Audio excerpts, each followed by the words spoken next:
कैलासीचा देव भोळा चक्रवर्ती, पार्वतीचा पती योगीराज, तयाच्या पाया माझे दंडवत, घडो आणि चित्त जडो नामी, किंवा घडो आणि प्रीत जडो नामी. जटाजूट गंगा अर्धचंद्र भाळी, तिजा नेत्र ज्वाळी जात वेद. कंठी काळकूट डौर त्रिशूळ हाती, सर्वांगे विभूती शोभतसे. गळा रुंडमाळा खापर हस्तकी, राम नाम मुखी सर्वकाळ.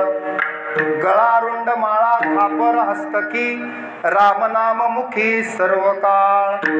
गज चर्मधारी स्मशानी राहिला, किंवा व्याघ्र चर्मधारी स्मशानी राहिला.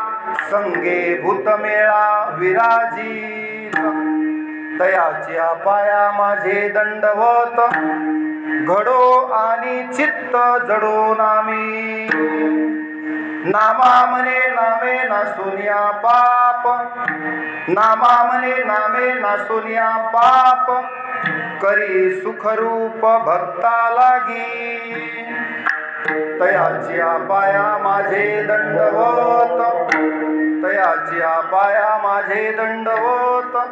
घडो आणि चित्त जडो नामी. विठ्ठला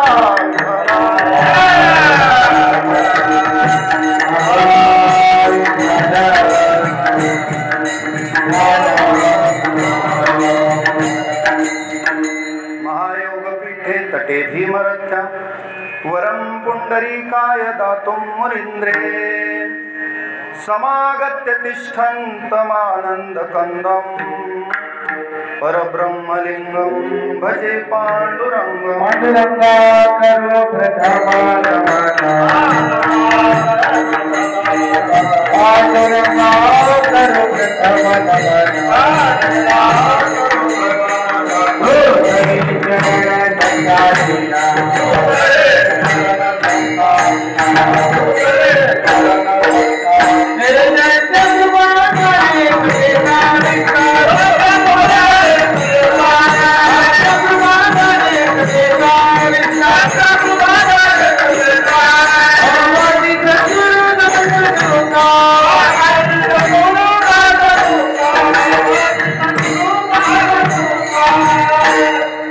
पांडुरंगा करू प्रथम नमन, दुसरे चरण संतांच्या.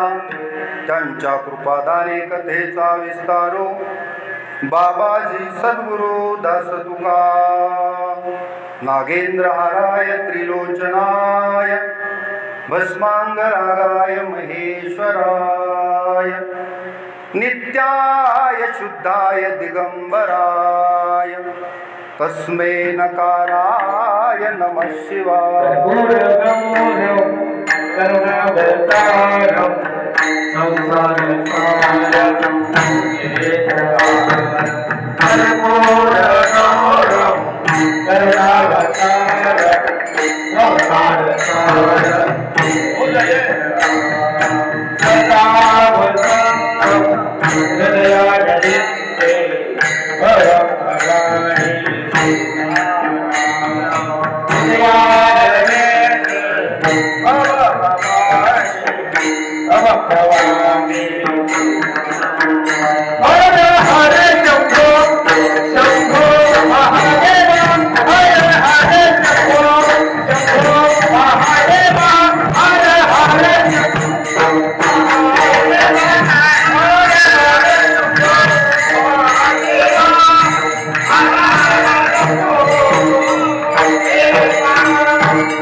जितेन्द्रियं बुद्धिमतां वरिष्ठं वातात्मजं वानरयूथमुख्यं श्रीरामदूतं शरणं प्रपद्ये ब्रह्मानन्दं परमसुखदं केवलं ज्ञानमूर्तिं द्वन्द्वातीतं गगनसदृशं तत्त्वमस्यादिलक्ष्यम्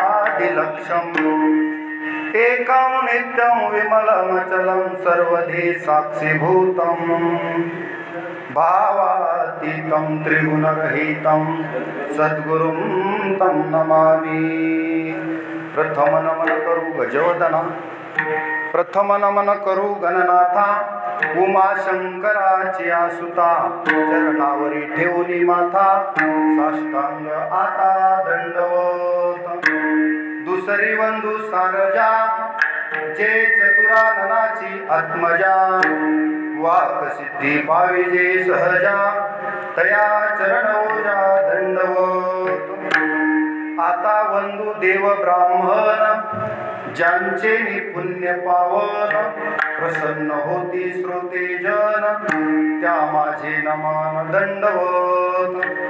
आता वंदू साधू सज्जन रात्रंदिवस हरीचे ध्यान, विठ्ठल नाम उच्चारिती जन त्या माझे नमन दंडवत। आता वंदू रंगभूमिका कीर्तनी उभे होती लोका, ताळ मृदंग श्रोते देखा त्या माझे नमन दंडवत। ऐसे नमन करोनी सकळा, हरिकथा बोले बोबड्या बोला, अज्ञान म्हणून आपुल्या बाळा चालवी सकळा।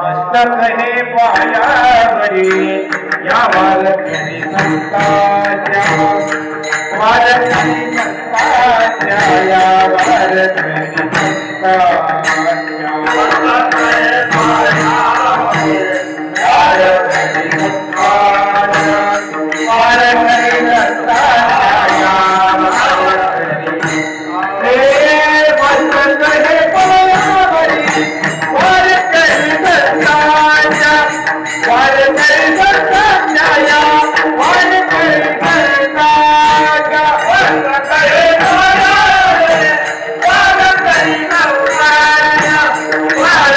संताच्या, वारकरी संताच्या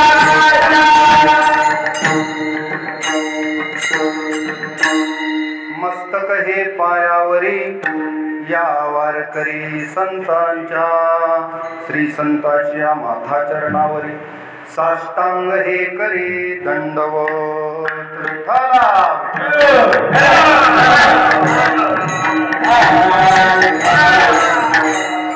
कैलासीचा देव भोळा चक्रवर्ती, कैलासीचा देव भोळा चक्रवर्ती, पार्वतीचा पती योगीराज तयाची पाया माझे दंडवत। घडो आणि चित्त जडो नामी।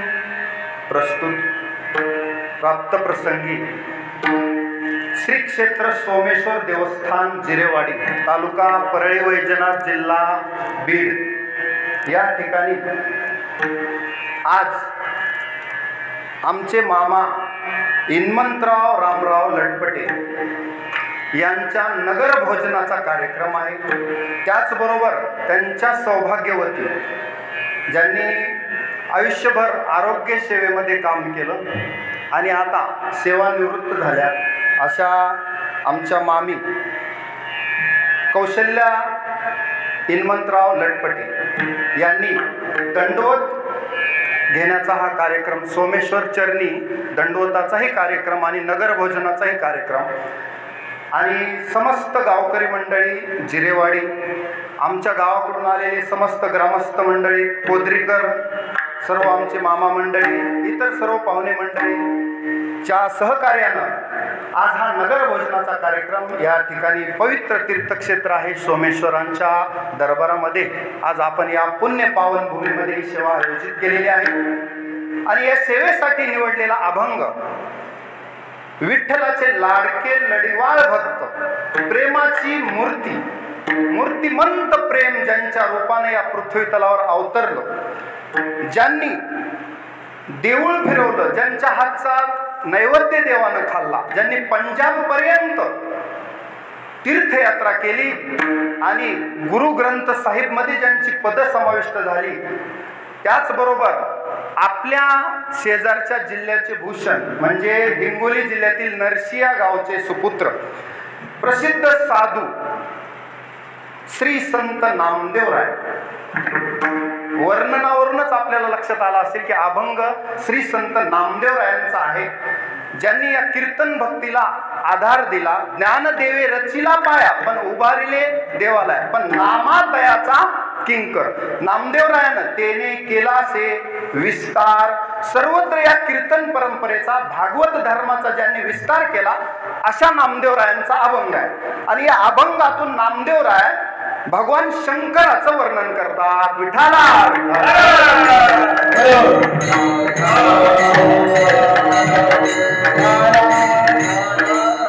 अभंग आहे 7 चरणाचा.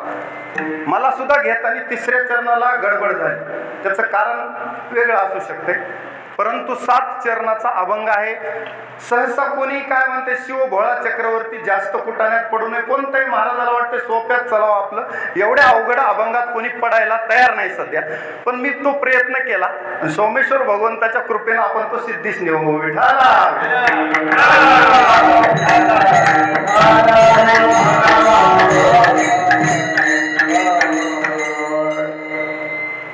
शिव म्हणजेच कल्याण, जो कल्याण करतो त्याला म्हणायचं महादेव.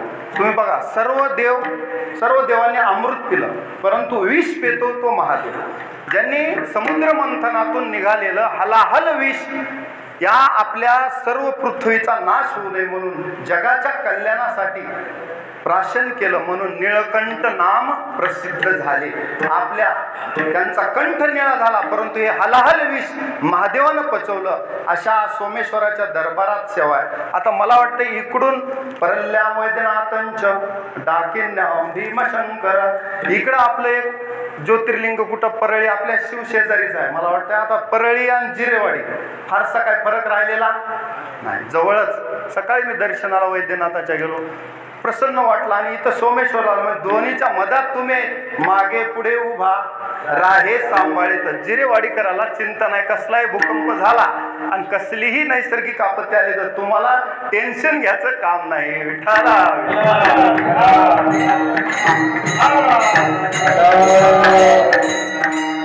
भोलेनाथाच्या दरबारात तुम्ही आहेत, हे परमभाग्य आहे. मनुष्य जन्म मिळणं हे दुर्लभ आहे, त्यातले त्यात दुर्लभम भारते जन्म, भारतात जन्म मिळणं आणखी दुर्लभ. आणि त्यातले त्यात तुम्हाला भगवंताचं जिथं अधिष्ठान आहे, तीर्थक्षेत्राच्या ठिकाणी राहणं हे सर्वात दुर्लभ. त्याचं कारण आहे, सतत तुम्हाला नामचिंतनात राहण्याची संधी मिळते. कारण जो काळ आपला नामचिंतनात गेला तोच खरा सार्थक झाला, बाकीचा काळ व्यर्थ गेला. चिंतने सरे तो धन्य सकळ मंगळ मंगळा सकळ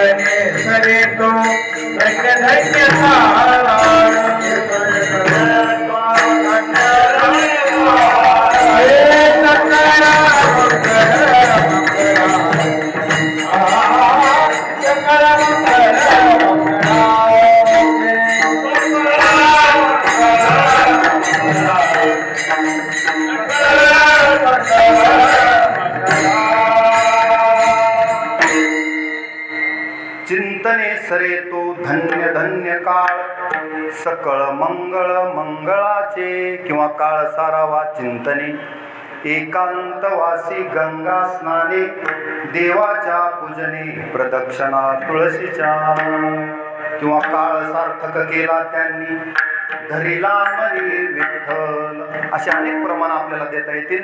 आपला विषय पुढे आहे.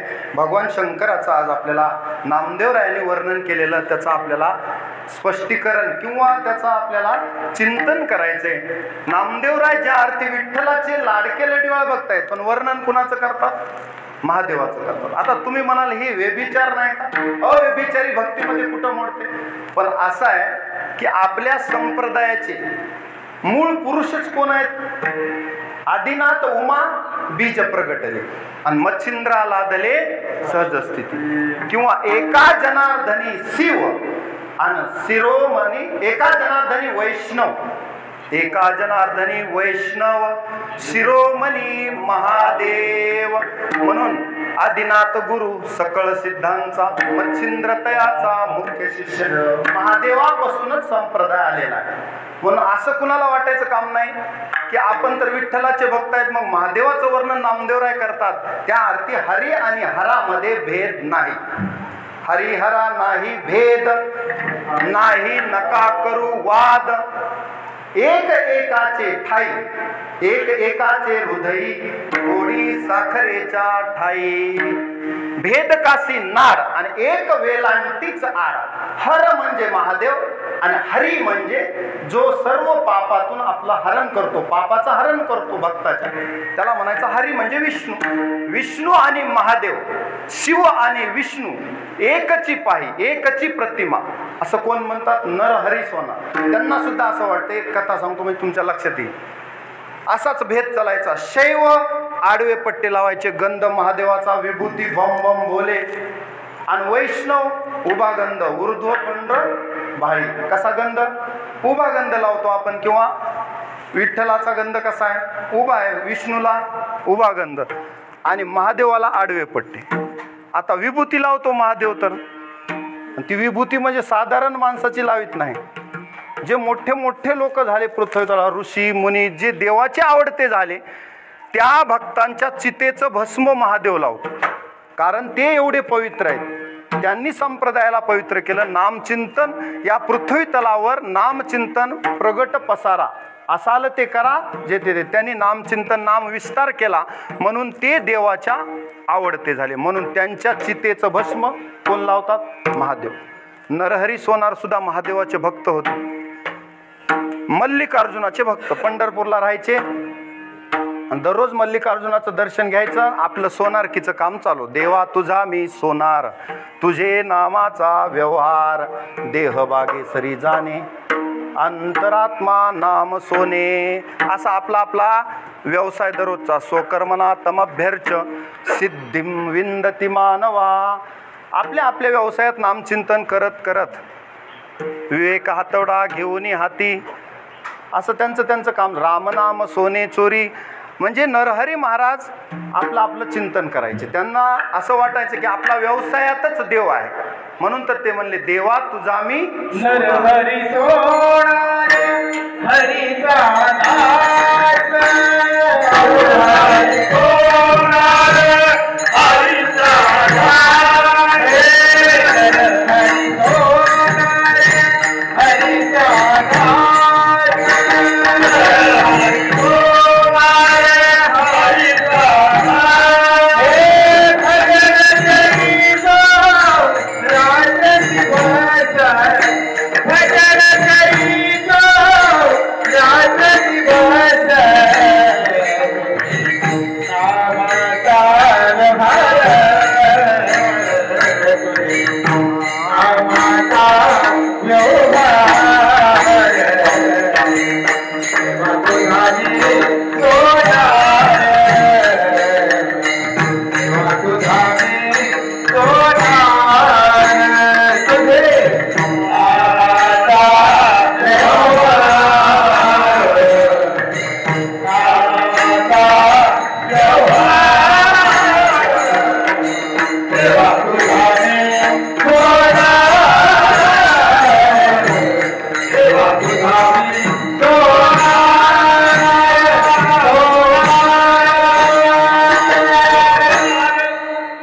देवा नरहरी सोनार हरीचा दास आणि भजन करे रात्रंदिवस.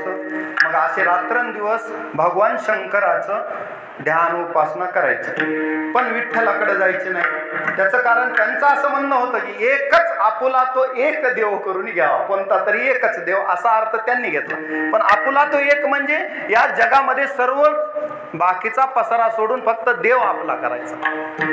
एक देव आपला करायचा म्हणजे फक्त देवच आपला करायचा. बाकी कारण या जगामध्ये आपलं कोण आहे?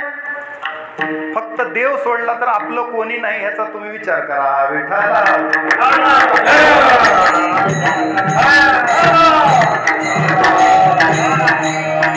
आपली कथा नाही. नरहरी महाराज शॉर्टकट मध्ये सांगतो.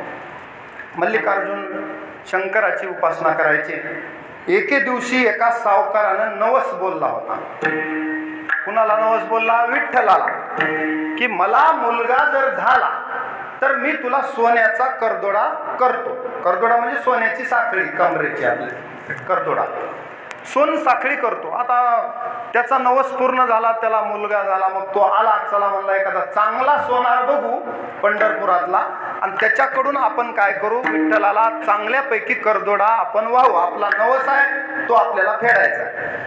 म्हणून गेला तर सोनार सगळ्यात चांगला सोनार. आता नरहरी महाराज म्हणल्यास काय, लाडके भक्त महादेवाचे. आल्यावर महाराज माझा असा असा नवस आहे आणि नवस पूर्ण झालाय, मला मी नवस पूर्ण करण्यासाठी आलोय, तुम्ही मला एक सोन्याचा करदोडा. कुणाला पाहिजे? विठ्ठलाला. अरे रे रे म्हणले, विठ्ठलाला? मी विठ्ठल मंदिरात जात नाही, पंढरपुरात राहतो पण विठ्ठल मंदिरात जात नाही. असं का महाराज? नाही, मी शिवभक्त आहे, विष्णूचा भक्त नाही, मी शैव आहे. असं आहे का? नाही नाही, पण मला तुमच्याकडूनच करदोडा हवा आहे. त्यानं फार जिद्द केल्यावर म्हणले मी येतो, पण डोळ्यावर पट्टी बांधून. कसं येतो? डोळ्यावर पट्टी बांधून. माप घेऊन एकदा दोनदा तो अगोदर आला होता, पण ते कमी जास्त होऊ लागलं करदोड्याचं माप विठ्ठलाचं. कारण ते देवाला नरहरी महाराजातला भेद काढून टाकायचा होता, हे त्याच्यातला बोध आहे. लक्षात घ्या. कथा रंगवीत बसण्यापेक्षा महत्वाचं काय ते लक्षात आलं पाहिजे. हरी आणि हराचा भेद निवारण करण्यासाठी हा प्रसंग घडवून आणला.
उजवे वाम भाग आणि तुका म्हणे एकची अंग. मी आताच तुम्हाला सांगितलं की हरिहरा भेद नाही करू नका वाद. एक एकाचे हृदय आणि गोडी साखरेच्या ठाई. उदाहरण सांगतो. भगवान शंकर कुणाची पूजा करतात? रामाची. राम पूजी सदाशिव. राम करतात सदाशिवाची पूजा आणि भजन करी महादेव. महादेव कुणाचं भजन करतात? तुम्हाला सर्वांना कथा माहिती आहे की हलाहल विष पिल्यानंतर अंगाचा दाह व्हायला लागला महादेवाच्या. मग चंद्र डोक्यावर धारण केला शीतल आहे म्हणून. तरी सुद्धा 10 शांत होईना. शेवटी वाल्मिकींनी लिहिलेलं शतकोटी रामायण त्याच्यातले 2 अक्षर महादेवाकडे गेले. कोणते? राम राम दोन्ही अक्षरे कंठी धरली शंकरी. तेव्हा त्यांच्या अंगातला 10 शांत झाला. राम नामानं शीतळ झाले. म्हणून राम शिव हल हले तापला रावणाने शीतळ झाला. रावणाने शीतळ झाला. रावणाने शीतळ झाला.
शिव हळाहळे तापला आणि मग पुढे काय? राम नामे शीतळ झाला. राम नामानं काया शीतल झाली. कुणाची होते? आपली सुद्धा त्रिविध ताप जातात. महादेवानंच हलाहल विष पिल्यामुळं अंगाचा 10 झाला असं नाही. आपल्याला सुद्धा त्रिविध आदिभौतिक, आध्यात्मिक आणि आदिदैवी तिन्ही ताप आपल्या सुद्धा पाठीमाग आहेत. आपण सुद्धा त्रिविध तापानं त्रस्त आहेत. म्हणून रामनाम मुखाला घेतल्यावर पाप ताप दैन्य जाय उठावटी किंवा त्रिविध तापाची बाधा होत नाही. विठाला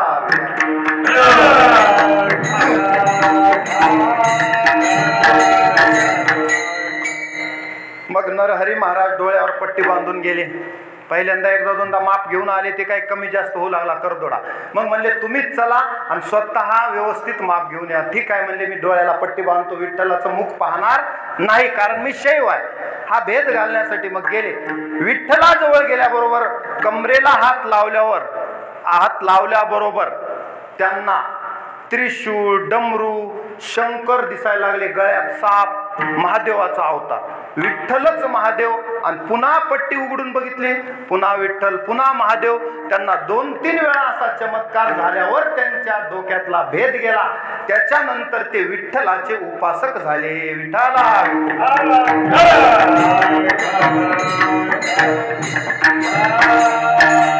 एवढे विठ्ठलाचे उपासक झाले की पुन्हा विठ्ठलाला नरहरी सोनाराशिवाय करमेना. मोकळ्या टाइमात देव म्हणायचे, नरहरी सोनारा घडू फुंकू लागे. नरहरी सोनारा घडू फुंकू लागे.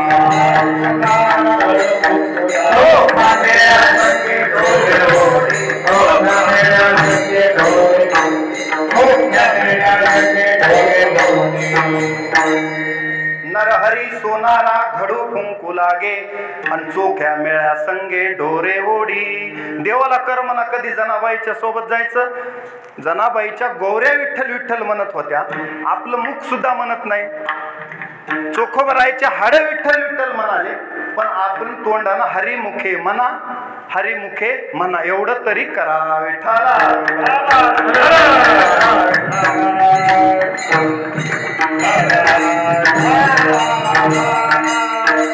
असा हरिहरामध्ये कुणी भेद करू नये. तसं तर आद्य शंकराचार्य त्यांच्या आई वडिलांनी नवस केला शिवगुरूंनी की मला जर मुलगा झाला तर मी तुला अमुक अमुक नवस केला होता देवाला. त्यांनी बोललेला हे करीन. साहजिक आहे, माणूस नवस बोलतो. त्याचं कारण आपण मृत्यू लोकात राहतो. आपण काही एवढे निरीच्छ माणसं नाहीत, साधू संत नाहीत की आपल्याला कसलीच इच्छा नाही, कसलीच तृष्णा नाही.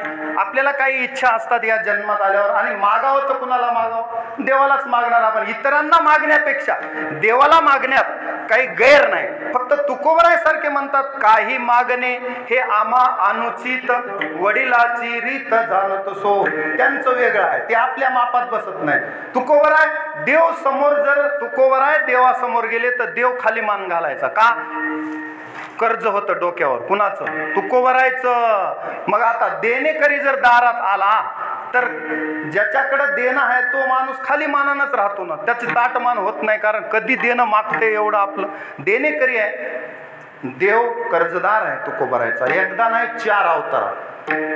जगद्गुरु तुका अवतार नामयाचा आणि सकळाचा जे जे झाले अवतार तुका त्याची बरोबर, तुका त्याची बरोबर, तुका त्याची बरोबर. जे जे झाले अवतार तुका त्याची बरोबर,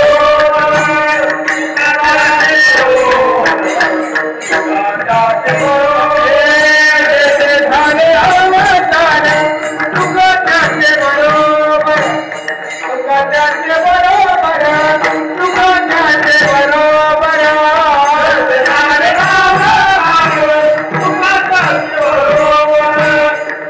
त्याचे बरोबर, तुका त्याचे बरोबर. जे जे झाले अवतार तुका त्यांचे बरोबर. तुकोबराय सोबतच आहेत. देव आणि तुकोबराय बाजूलाच नाही. महाराज सत्ययुगात सुद्धा तुकोबराय प्रल्हाद होते. खांबातून देव आले प्रल्हादासाठी, रक्षण केलं प्रल्हादाचं, नरसिंह रूपानं आले. हे कधीच सांगतो मी, सत्ययुगाचं. पुन्हा त्रेतायुगामध्ये, त्रेतायुगामध्ये अंगद झाले. नाही, त्रेतायुगामध्ये रामाच्या काळात अंगद होते, तुकोबरायच अंगद होते. रामाची संगती भेटली तुकोबरायला, अवताराच्या बरोबरच आहे. त्याच्यानंतर द्वापार युगात कृष्णासोबत उद्धव झाले. मित्रा करीत होतो भानी, मित्रा करीत होतो भानी, हे सवेची गंगा घेतली तरी, सवेची गंगा आवातर गोवर्धनाई, आवातर गोवर्धनाई. हे सवेताई फिरत असो, मित्रा करीत होतो भानी, मित्रा करीत होतो भानी. संत करीत फिरत असो,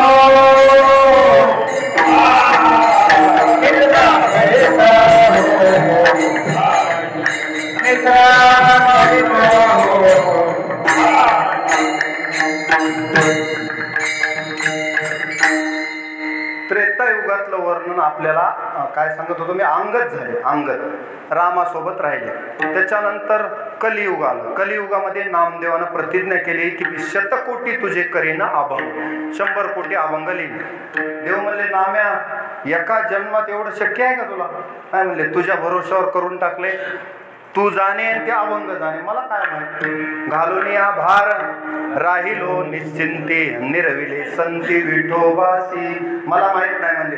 मग पांडुरंगाला काळजी पडली की 100 कोटी ह्या बुवाचे अभंग पूर्ण करावे लागतात, नाही तर आपलं काय खरं नाही. कुणाला काळजी? देवाला. मग देवानं सरस्वतीला सांगितले की तू जाऊन जिभेवर राहा नाम्याच्या. तरी सुद्धा 96 कोटी अभंग पूर्ण झाले. आता किती राहिले? 100 कोटीतले 96 गेले. किती राहिले? 4 कोटी राहिले. मग 4 कोटी प्रमाणाची संख्या सांगे संख्या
संख्या कमी करावी लागते काय की वेळेत होणार नाही आपला अभंग सुद्धा. मला वाटतं श्रीमंत महाराज म्हणल्या शब्दाला प्रमाण देऊ शकतात. बरोबर आहे की नाही? त्यांचं नावच श्रीमंत आहे. जरी माहेरे श्रीमंत होती, माऊली म्हणले तिथं काय कमी आहे. तसं होऊन जाईल. थोडस आकडत घेऊ आणि इकडं विषय वाढू. विठाला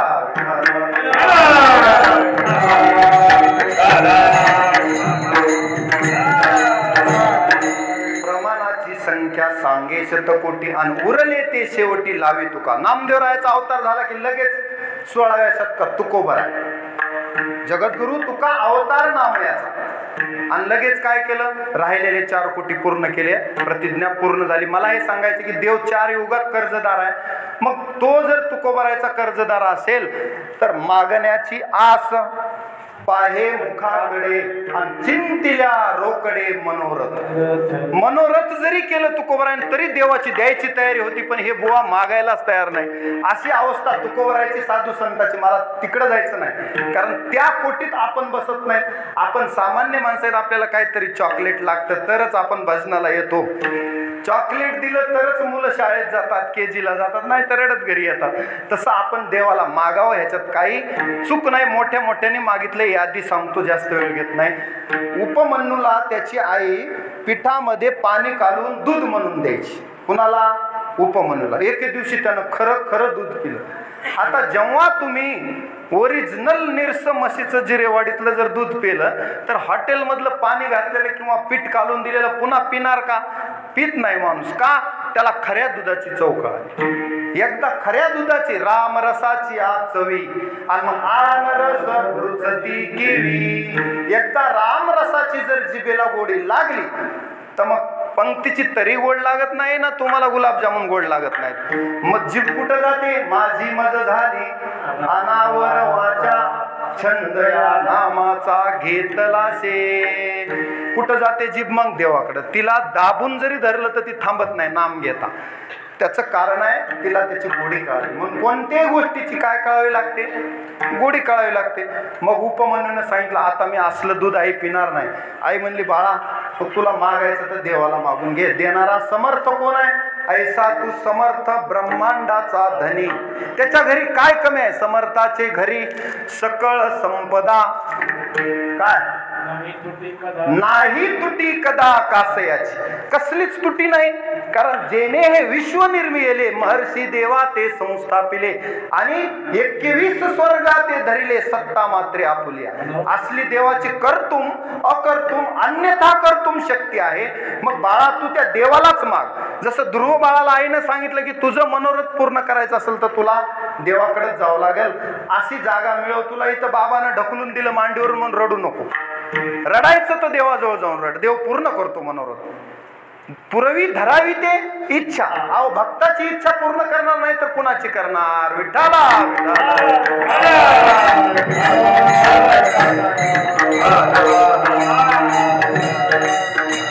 मग उपमन्या कारणे कैसी भाव सिलवलाही बाजी प्रेम पाना क्षीरसागरा ठाई. काकड्यामध्ये आपण म्हणतो की नाही, त्याला क्षीरसागर दुधाचा समुद्रच देऊन टाकला देवाने.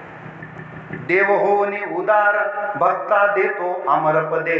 कुणाला काय पाहिजे आहो चिंतिलं तरी तुम्हाला देतो. भक्ताची इच्छा पूर्ण करतो. अर्जुनानं मागण्याच्या अगोदर देव त्याची इच्छा पूर्ण करायचा. अर्जुनाचे रती होय हा सारथी बक्षी पोहे प्रीती सुदाम्याचे. मुठभर पोहे दिले सुदाम्यानं आणि बदल्यात काय घेतलं देवाकडून? सुदाम सोन्याची सुदामपुरी घेतली. देवानं काही कमी दिलं का? म्हणून मागण्यात काही सुदामा सुद्धा गेला होता. त्याच्या बायकोनं सांगितलं तुमचा एवढा द्वारकेचा मित्र आहे आणि आपली एवढी गरिबी चलाली मागून मागून ह्या अनेक भूतापे काय मागो. अहो माणसाजवळ मागायचंच नाही. साई हे तू झालासी काय उने तुपे अनेक भूतापे काय मागो. विठाला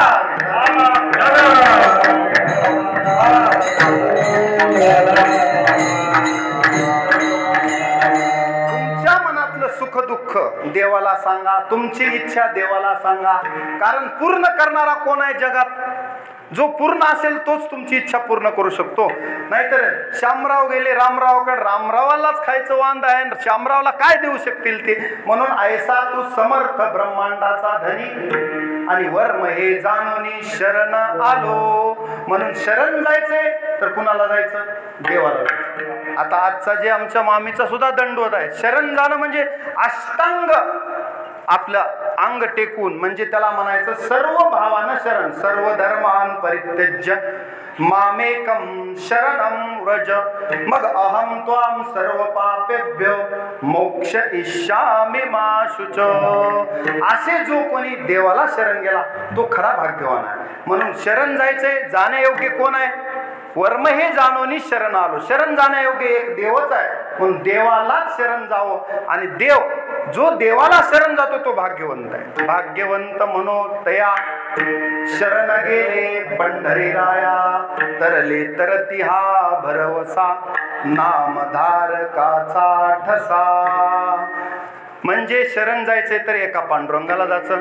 पांडुरंगाशिवाय इतराला शरण गेल्यास आपली इच्छा पूर्ती होणार. आता असे किती भक्त आले, मार्कंडेयाने इच्छा केली की मला मायेचं दर्शन व्हावं. ज्याची त्याची इच्छा वेगळी असू शकते. कोणी सांसारिक पदार्थ मागेल त्यालाही देव देतो, कोणी मुक्ती मागेल, भुक्ती मुक्ती फुकाच साठी कोणी तयाकडे न बाहेरे. इथं भुक्ती आहे, मुक्ती आहे. तुम्हाला भोग पाहिजे तर भोगही आहे, त्याग पाहिजे तर त्याग आहे, मोक्ष पाहिजे तर मोक्षही आहे. विठ्ठला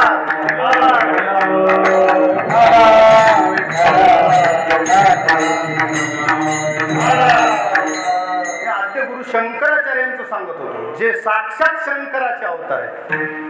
आद्य गुरु शंकराचार्य त्यांचा जन्म झाला नव्हता, त्याच्या अगोदर आईनं नवस केला, वडिलांनी नवस केला. भगवान शंकर प्रसन्न झाले आणि माग म्हणले त्यांच्या आईला, काय पाहिजे तुला? ते म्हणले, मला खूप दिवसांनी संतान नाही, मुलगा नाही, मला एक असा मुलगा दे की जो ज्ञानी असेल आणि ज्याला आयुष्य भरपूर असेल. अशी मागणी केल्यावर मागण्यात काही अनुचित नाही. दोन्ही मागण्या चांगल्याच आहेत, जगाचं कल्याण करणाऱ्याच आहेत. आला तर संतच जन्माला येईल माऊलीच्या पोटी, जगाचं कल्याणच करणार आहे. पण देव शंकरांनी परीक्षा घेतली. शंकर म्हणाले, बाई तुला दोन्हीपैकी एक भेटेल. एक तर ज्ञानी पुरुष, ज्ञानी मुलगा भेटेल, नाहीतर अल्प आयुष्य भेटेल, दीर्घ आयुष्य भेटणार नाही. कसं करायचं दोन्हीतलं? आता कोणतं? आपल्या इकडल्या माता काय म्हणणार, नाही मला नातू पंतू बघायचे, पण नाताचं तोंड बघितल्याशिवाय जायचं नाही पृथ्वी तलावर, इथून सोडून जायचं नाही, म्हणजे मला आयुष्य पाहिजे. पण ती माता अशी होती, तिनं सांगितलं, जसं मदालसा होती, मदालसा पाळण्यातच बालकांना उपदेश दिला. पुन्हा मदालसेनं, हा देह नाशिवंत मलमूत्राचा बांधा, रव रव दुर्गंधी अमंगळ तिचा बांधा, स्मरे त्या हरिहरा शरण जा गोविंदा. असा उपदेश भरपूर आहे मदालसा. ज्ञानोबरायांनी त्या मदालसेवर खूप लिहिलेला आहे. आपलं चालू आहे, शंकराचार्याच्या आईनं मागितलं की मला ज्ञानी मुलगा दे, भले आयुष्य कमी असेल. 8व्या वर्षी शंकराचार्याला वेद उपनिषद मुखोद्गत होते.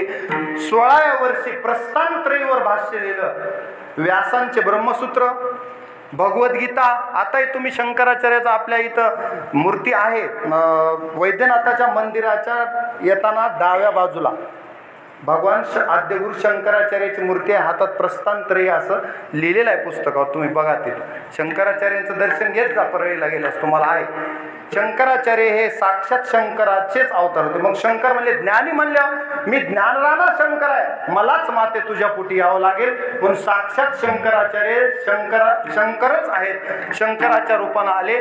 त्यांनी भगवान शंकराचे स्तोत्र लिहिले आणि विठ्ठलाचे स्तोत्र लिहिले. सर्व देवदेवतांचे जेवढे स्तोत्र आहेत पुन्हा लिहिले आद्य गुरु शंकराचार्यांनी. म्हणून असा पुत्र दिला, देवानं नवस पूर्ण केला. म्हणून महादेव असा आहे की ज्यानं जे मागितलं त्याला तो देतो. विठ्ठला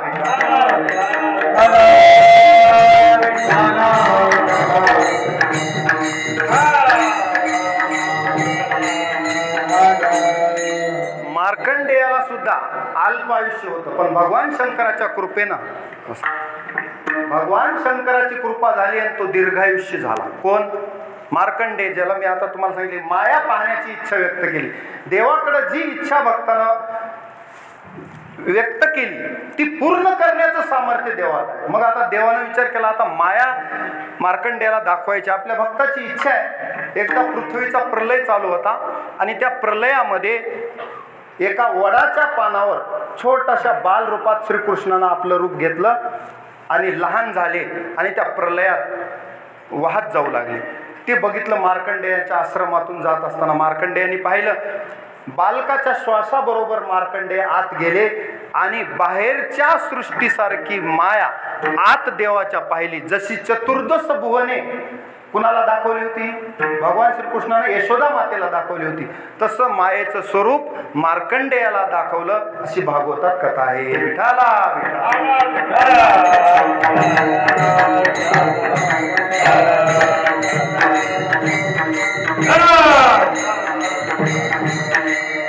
म्हणून भक्त आहे तो निरीच्छा असला पाहिजे, ही सत्य गोष्ट आहे. परंतु आपण सांसारिक माणसं आहेत.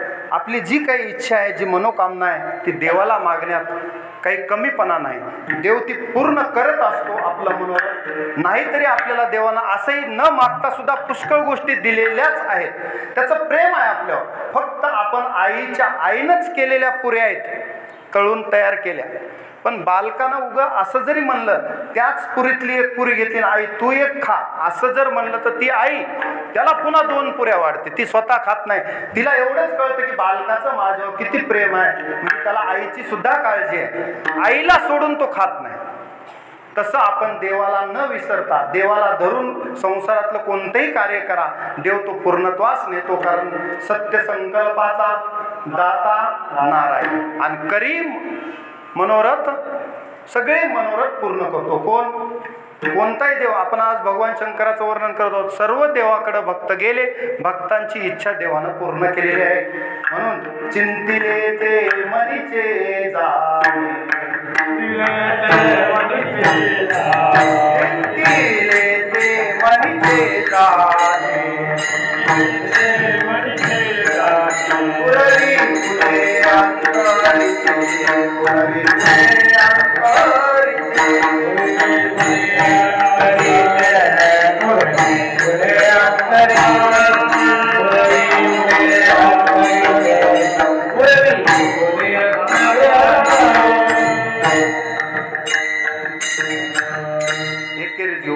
चिंतिले ते मनीचे जाणे, पुरवी खुने अंतरीचे, नवशियाचे पुरवी नवस, अनुभोगी त्यास भिन्न नाही. देव भक्ताचे नवस पूर्ण करतो, त्याच्यापासून तो वेगळा नाही. किंबहुना देवाला शरण गेला तेव्हाची तयाची चिंतवणी मजची पडली, तेव्हा त्याची काळजी कुणाला पडते? देवाला. उदाहरण सांगतो. बापानं एकदा मुलगी जावयाला दिली, तिथून पुढची जबाबदारी बापाची का जावयाची? पुन्हा तिला साडी चोळी काय जे लागल, तिच्या खाण्यापिण्याची, तिला फिरविण्याची, तिची सगळी जबाबदारी कोण उचलतो? बाप सुटतो आणि जावई गुंततो की नाही? का? त्यानं तिचा भार घेतला. तसं आपण जर देवावर, तुका म्हणे घालू तयावरी भार आणि वाहू हा संसार देवा पायी. देवावर भार जर घातला, मग तो कृपा सिंधू निवारी साकडे.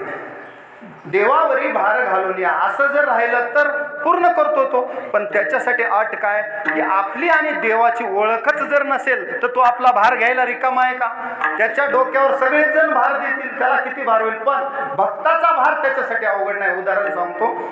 भगवान शंकर, भगवान कृष्ण जेव्हा द्वापार युगात गोकुळामध्ये लीला करत होते, त्याच्यातली एक लीला अशी आहे की अगोदर सगळे लोक इंद्राची पूजा करायची भीतीने.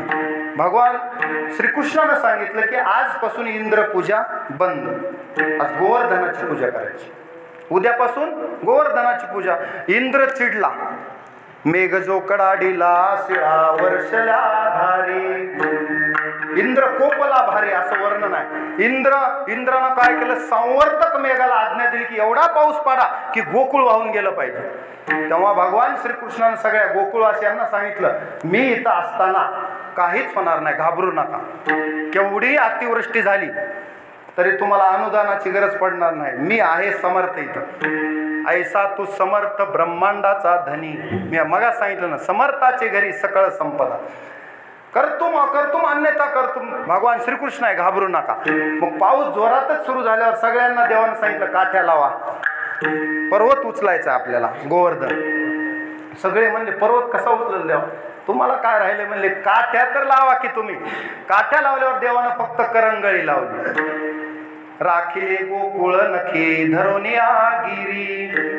मग काय केलं देवानं, पर्वत उचलला करंगळीवर. आता मला सांगा, देव जर पर्वत करंगळीवर उचलू शकतो तर माझ्या संसाराचा भार त्याच्यासाठी जास्त आहे का?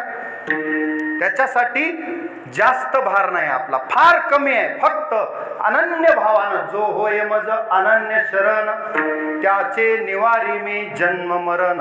या लागी शरणागता शरण्य मीची एकू विठ्ठला.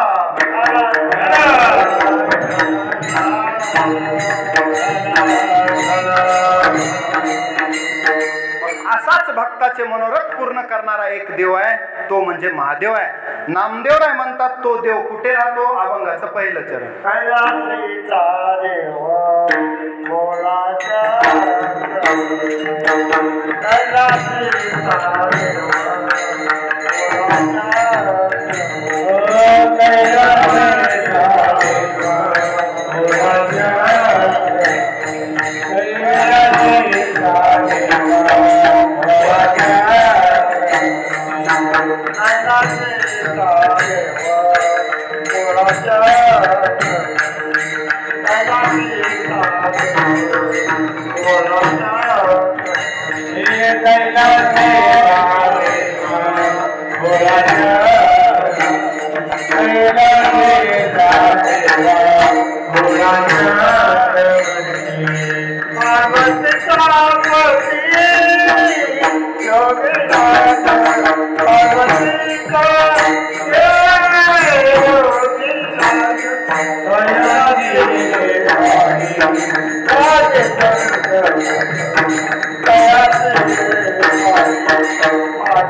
महादेवाचं वर्णन करत असताना नामदेवराय पहिल्याच चरणात म्हणतात, कैलासीचा देव भोळा चक्रवर्ती, पार्वतीचा पती योगीराज.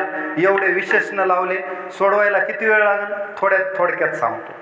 महादेवाचं वर्णन असं आहे, कैलास म्हणजे महादेवाचं निवासस्थान आहे. कैलासावर राहतो. कैलास राना शिवचंद्र मोळे, फणींद्र माता मुकुटे झळाळे, कारुण्य सिंधू भव दुःख हारी, तुझवीन शंभो मज कोण तारी. असा उपदेश आहे की श्रुती पडू नको, शास्त्र पडू नको, पण ज्याची स्मरणे पतित तरती तो शंभू सोडू नको, असा उपदेश दिलेला आहे. ज्याची स्मरणे पतित तरती तो शंभू सोडू नको, म्हणजे विसरतो न पडावा माझा देवा तुम्हास. तुम्हालाही माझा पडू नये, माझाही तुम्हाला पडू नये. देवाचा भक्ताला विसर पडू नये, भक्ताचाही देवाला पडू नये, अशा पद्धतीचं महादेवाचं वर्णन आहे. महादेव कैलासाला राहतात. तुम्ही म्हणाल एवढ्या अवघड ठिकाणी देव जाऊन राहिले. काही लोक विचारतात, मधुसूदन भाऊ मला एकानं विचारलं देवाला काही कामं होती की नाही, म्हणजे अवघड ठिकाणी बद्रीनाथ, केदारनाथ, महादेवाचे जेवढेही मंदिर आहेत कसे आहेत, अवघड ठिकाणी. कैलास, आता कैलासीचा देव तिथं जायलाच माणसाला जाता येत नाही. अशा अवघड ठिकाणी जो दम्यावाल्या माणसाला वर पायऱ्या चढून जायचं म्हणजे हे तुमच्या सोमेश्वरचं अवघडच काम आहे. त्याचं कारण आहे, महादेवाला हे सांगायचं की साधनेचा मार्ग खडतर आहे बाबा, पण त्याचे फळ गोड आहे. यत्तदग्रे विषमेव परिणामे अमृतोपम, तत्सुखम सात्विकम प्रोक्तम आत्मबुद्धी प्रसादजम. पहिल्यांदा परमार्थ विषासारखा कडू वाटतो, वेळच नाही. कुणाला वेळ आहे? टाळ घ्या, भजन करा, वेळ जातो. आपल्याला गुढी लागत नाही. पहिल्यांदा विषासारखं जड जाते. इंद्रियांना सवय लागलेली असते, संसाराची सवय लागली सगळ्या माणसांना. कीर्तनात सुद्धा 2 तास आता वाट बघतात कधी सुटेल. त्याचं कारण काय? गुडघे बसू देत नाहीत, एवढी बसायची सवय नाही, दुपारचा टाइम आहे, गुंग लागल्याशिवाय राहत नाही. म्हणून साधनेचा मार्ग खडतर आहे, पण खडतर साधना केल्यावर फळ कसे आहेत? परिणाम गोड आहेत. परिणामे अमृतोपमम तत्सुखम सात्विकम प्रोक्त. आणि संसारात त्याच्या उलट आहे. यत्त दगरे अमृतोपम विषयेंद्रिय संयोगात. विषयाचा आणि इंद्रियाचा संयोग झाला, बासुंदी खायला मिळाली की जिभेला चांगलं वाटलं, डोळ्याला एखादं चांगलं बघायला मिळालं, कानाला गाणं चांगलं वाटलं, सगळे इंद्रियाचे विषय दिले. विषयेंद्रिय संयोगात यत्त दगरे अमृतोपमम. पण परिणामे विषमीव. त्याचा शेवट कसा होतो? सुखत क्रियते रामा भोग पश्चादन्ते शरीरे रोग. यद्यपि लोके मरणम शरणम तदपि न मुञ्चति पापाचरणम. भज गोविंदम भज गोविंदम भज गोविंदम मूढमते.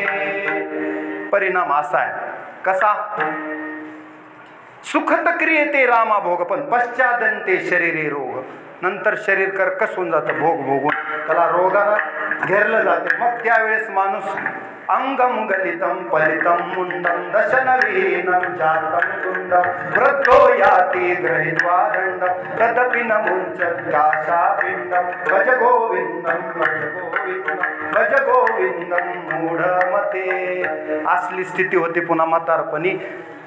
कसं होतंय? खोबऱ्यासारखं मुख होते. आता त्याची वर्णन केलेलं आहे संतांनी, आपल्याला त्याला वेळ नाही. चला पुढे. बालस्तावत क्रीडासक्त. सांगायला वेळ नाही आता तेवढा. तरुणस्तावत तरुणी रक्त. आपला विषयेंद्रिय संयोगात यत्त दगरे अमृतम पण परिणामे विषमीव तत्सुखम राजसं स्मृतम. म्हणून अशा विषयाच्या मागे जाऊ नका. विषयाचे समसुख बेगडाची बाहुली आभराची सावली जाईल रया. असं ज्ञानोबराय म्हणतात. ज्ञानदेव म्हणे पाहता पाहिले आणि स्वप्नीचे चेहिले जाईल रया. अशा पद्धतीचे ही बेगडाची बाहुली आहे, हिच्या नादाला लागायचं नाही. सगळे तर बाहुलीच्याच नादाला लागले. बाह्य रंगाला माणूस भुलतो. आपण संसारिक माणसं आहेत, कधीतरी ह्या गोष्टीचा विचार करावा. मला हे सांगायचे की साधनेचा मार्ग खडतर आहे, पण तो जर स्वीकारला तरी का नेनते होते मागे ऋषी. तीही या जनासी दुराविले. मुनी मुक्त झाले भेने गर्भवासा. कशासाठी मुनी मुक्त झाले? आम्हा विष्णुदासा सुलभ तो. मुनी रानावनात निघून गेले देवाची तपश्चर्या करण्यासाठी. ध्रुव बाळ 5व्या वर्षी गेले. देवाला अढळपद मिळवल्याशिवाय पुन्हा वापस आले नाही. अढळपदच देऊन टाकलं देवाने. मी सांगतो उपमन्यूला दुधाचा सागरच देऊन टाकला. अहो जी पुतना देवाला मारायला आली होती का खरोखर स्तनपान करायला आली होती? तुवा सनकाधिकाचे निमाने सायुज्य सौरसू पुतने. आणि जे विषाचे स्तनपाने मारू आले, विष घेऊन मारायला आलेल्या पुतनेला सुद्धा सायुज्य नावाचा मोक्ष देवाने दिला. म्हणजे देवाकडं येणाऱ्याला मागणाऱ्याला इच्छा त्याची पूर्ण करतोच देव. अशी उदाहरणं पुराणामध्ये तुम्हाला कितीतरी वाचायला भेटतील. कधी कधी देव परीक्षाही घेतो. साधनेचा मार्ग खडतर आहे मला सांगायचं, पण साधना सोडायची नाही. एका माणसाला विचारलं तुम्हाला देव कधी भेटल, एवढं भजन करतात. साधूनं सांगितलं ह्या झाडाला जेवढे पान आहेत तेवढे जन्म भजन करावं लागेल मग भेटेल. ते म्हणला एवढे जन्म घ्यायचे पुन्हा देव भेटणार? बहुनाम जन्मना म्हणते ज्ञानवान माम प्रपद्यते वासुदेव सर्वमिती सह महात्मा सुदुर्लभ. एवढ्या जन्मानंतर देव भेटेल म्हणजे. मग ते म्हणला आहे साधना सोडून दिली त्यानं. गेला नको म्हणला एवढे दिवस म्हणल्यास शक्य नाही आपल्याला. दुसरा एक महात्मा चिंचेच्या पलीकडल्या झाडाखाली बसला होता. मग नारदांना विचारलं कधी मला देव भेटेल? ते म्हणले या चिंचेच्या झाडाला जेवढे पान आहेत तेवढे जन्म भजन भक्ती करावं लागेल. ते मला त्यानं नारदांचा हात धरला. पक्क सांगा म्हणले एवढे जन्म घेतल्यावर मला निश्चित जर देव भेटणार असाल आणि त्याच्यावर शिक्का मारून तुम्ही गॅरंटी हमीपत्र ॲफिडेव्हिट देत असाल तर मी एवढे जन्म घ्यायला तयार आहे. केवढे? घेईन मी जन्म याजसाठी देवा, घेईन मी जन्म याजसाठी देवा, तुझी चरण सेवा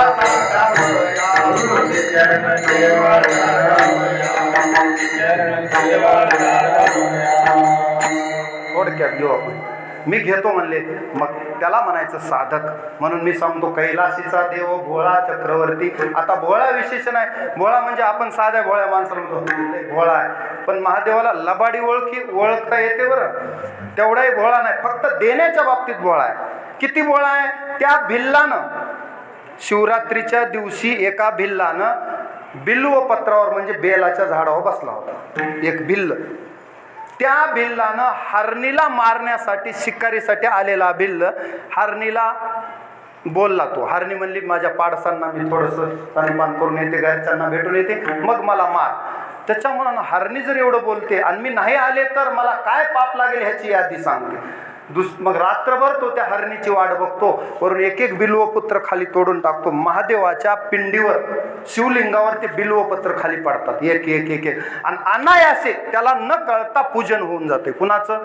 महादेवाचं. महादेव भोळा कसे आहेत? कैलासीचा देव भोळा चक्रवर्ती. भोळा म्हणजे काय? भावाचा भुकेला आहे, त्याला म्हणायचं भोळा. मग त्या भिल्लाला तेवढ्याच साठी शिवलोकाला घेऊन गेले. कोण? महादेव. फक्त शिवरात्रीच्या दिवशी जागरण घडलं, उपवास घडला आणि बिल्वपत्र समर्पित केले. म्हणून शिवाला एक बिल्वपत्र कधीतरी गंगेचं आणून पाणी शिवलिंगावर आपण घातलं पाहिजे. महादेवाला प्रिय आहे गंगाजल आणि बिल्वपत्र. हे भोळा शंकरा, हे भोळा शंकरा, आवड तुला बेलाची, आवड तुला बेलाची, बेलाच्या पानाची. हे भोळा शंकरा, शंकरा,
एक बिल्वदल चंदन अक्षदा पूजन तत्वता बहु सोपे पत्रम पुष्पम फलम तोयम यौ मे भक्त्या प्रयच्छति तदहम भक्तपुरतम अश्नामी प्रियतात्मनः.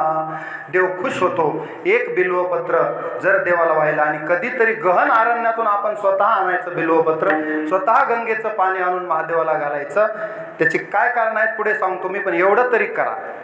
म्हणून कैलासीचा देव भोळा चक्रवर्ती. भोळा आहे तो देवाला. अहो एका चोरानं चलत चलत पिंडीवर पाय दिला तरी देवाला वाटलं आपलं पूजन करतोय काय. त्या पूजने धाये देव सांगितले. चोरे पिंडी दिला पाव आणि त्या पूजने धाये देव. असला भोळा महादेव आहे. एवढा भोळा तुम्हाला हायेस्ट उदाहरण सांगतो, म्हणजे उगा लांबीत बसण्यात अर्थ नाही. हायेस्ट उदाहरण सांगतो. आता मला सांगा, कोणी आपली पत्नी दुसऱ्याला देईल का? हायस्ट उदाहरण आहे. आता देण्याची बी सीमा आहे बरं. देण्याची घर धुवून न्यायचं का? दिलं म्हणून किती आपलं घर धुवून न्यायचं का एखाद्याचं देणाऱ्याचं? अहो घर धुवून न्यायला बसला रावण. त्याची आई पूजा करत बसली होती वाळूचं शिवलिंग करून. असलं काय वाळूचं शिवलिंग? महादेवाचा आत्मलिंग आणून देतो म्हणला. काय आणून देतो? आत्मलिंग. रावण म्हणजे काय साधारण आहे का? महादेवाचा भक्त आहे. अहो एक कमळ कमी पडलं होतं तर शिर कमळ व्हायलं होतं. त्यानंतर शिरांचा तंबोरा करून देवाचं भजन केलं होतं, महादेवाचं. पुन्हा रावणानं मग म्हणला मी कैलासाला जातो, आत्मलिंग आत्ता घेऊन येतो. महादेवाला म्हणला मला आत्मलिंग पाहिजे आणि मला पार्वती पाहिजे म्हणला. आता ही कशी इच्छा आहे बाबा. महादेवानं दोन्ही देऊन टाकलं. भगवान विष्णू परेशान झाले. महादेव भोळा आहे, कैलासीचा देव भोळा चक्रवर्ती. पाहोनी आ भक्तनाथा स्वयं दे आपुली कांता. उदार त्रैलोक्य तिकडे देतान पाहे मागे पुढे आणि उदार त्रैलोक्य थोकडे. नाथ महाराज वर्णन करतात स्वयं दे आपुली कांता. मग विष्णूनं सांगितलं असली पार्वतीनं रूप म्हणजे कुरूप रूप घेतला आणि असली पार्वती कशाला घेऊन जातो बघतो तर खरंच कुरूप आहे. तिथं ठेवून दिलं. आत्मलिंग घेऊन पुढे आला. ते आत्मलिंग कुठं ठेवू नको म्हणून सांगितलं होतं. त्यानं आपल्या परळी वैजनाथला ठेवून दिलं. कोणी कोणी म्हणते गोकर्ण महाबळेश्वरला ठेवलं. 2-3 ठिकाणी तशी कथा आहे. पण नंतर गणपतीनं ते ठेवून दिलं, त्याला पुन्हा उचललंच नाही रावणाला. अशी कथा 2-3 ज्योतिर्लिंगात आहे. तसे 12 ज्योतिर्लिंग आहेत. किती? 12. महादेवाचा विस्तार कमी नाही. लिंग देखिले देखिले किती? तिही त्रिभुवनी विस्तारिले. साधारण नाही. तुम्ही म्हणता महादेवाच्या लिंगाचीच पूजा. महादेव म्हणजे साधारण आहे. स्वर्गदयाची साळोखा समुद्रपाळी पिंड देखा शेषासारखी बैसका जो आधार ती लोका असलाय. त्याचा तारा पुष्पीवरी पूजिले चंद्रफळ ज्या वाहिले आत्मनैवेद्य समर्पिले ज्ञानोबर आहे म्हणतात. आणि ज्योतिर्लिंग ध्यायले कसलं वर्णन आहे. ज्ञानोबर ऐकून ऐकावं. विठाला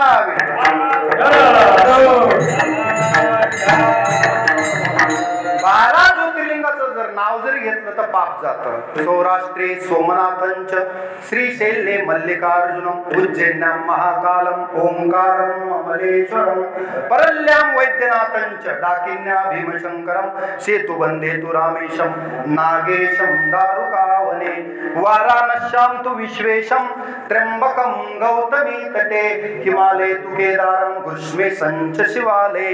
एतानि ज्योतिर्लिंगानि सायं प्राप्त पटे नरा सप्त जन्म कृतन पापन स्मरणेन विनश्यती.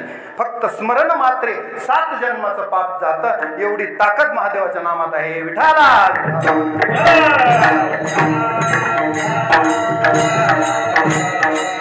अशी ताकद असल्यामुळंच आमच्या मामीनं बी दंडवटाला ठिकाण कोणतं निवडिले?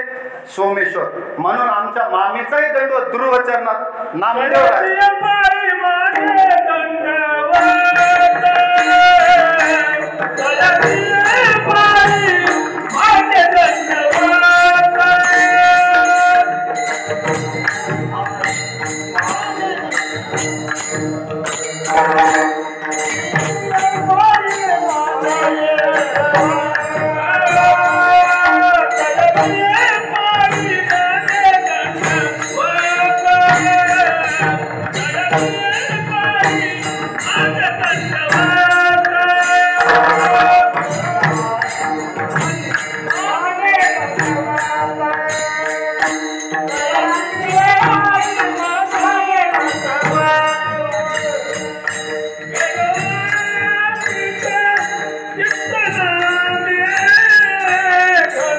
सोडायचं मला सांगा.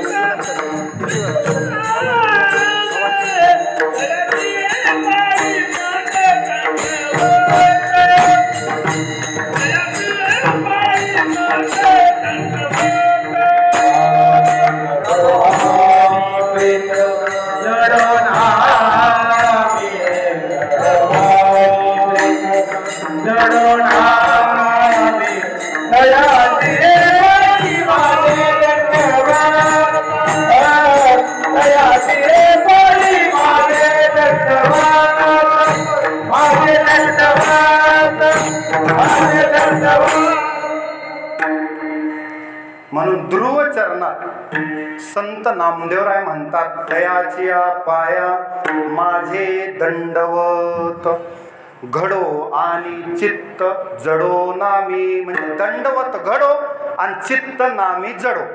आलं लक्षात? दंडवत घडो चित्त नामी जडो. दयाची पाया माझे दंडवत घडो आणि चित्त जडो नामी असा त्याचा अर्थ घ्यायचा. विठाला